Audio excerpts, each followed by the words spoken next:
1-800-273-8255. That's the suicide prevention hotline. And the reason I'm starting this video off with that is that's what this is about. This is a video about suicide prevention. A little over a year ago,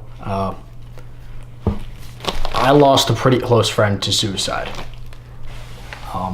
And I remember the moment I heard the news was one of the worst moments of my life. It's just, the feeling is really impossible to put into words, and it's nothing like any other feeling of sadness in the world, in the sense that it's just so different. You lose a loved one that is sick or of maybe just old age.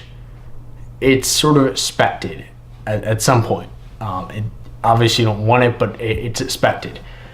But with suicide, it's different. It's out of nowhere, and it's so hard to understand. There's so many emotions that go through your head when you hear news like that. This sadness and this frustration and this infusion and just the question of why and how did I not know something was wrong, and just so many things are happening, and it's just really hard to fully understand. And that's the hardest part about it. It's nothing that I would wish on anybody, and it's nothing that anybody deserves to have to deal with.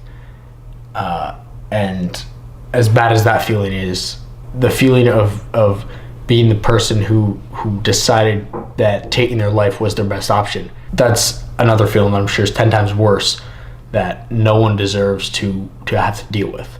Unfortunately, however, some people do have to deal with it. A lot of people do, and that's a terrible reality that people have to understand, but it's the truth.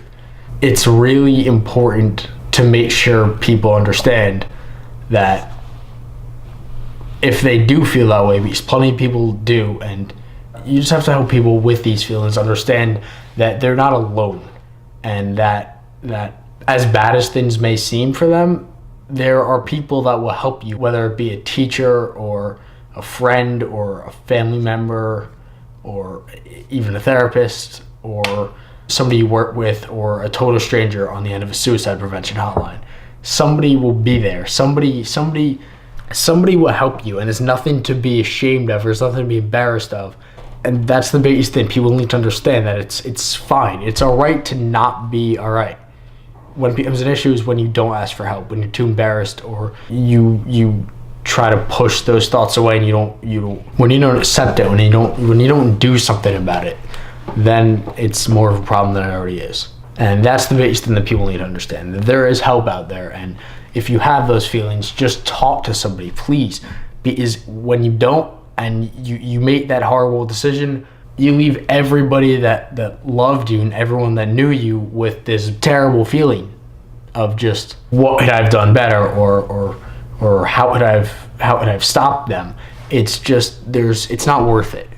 That's what I'm saying. It's not worth it, because it does get better. There are ways to help, and there are people that will help you with it. And yeah, thanks for listening.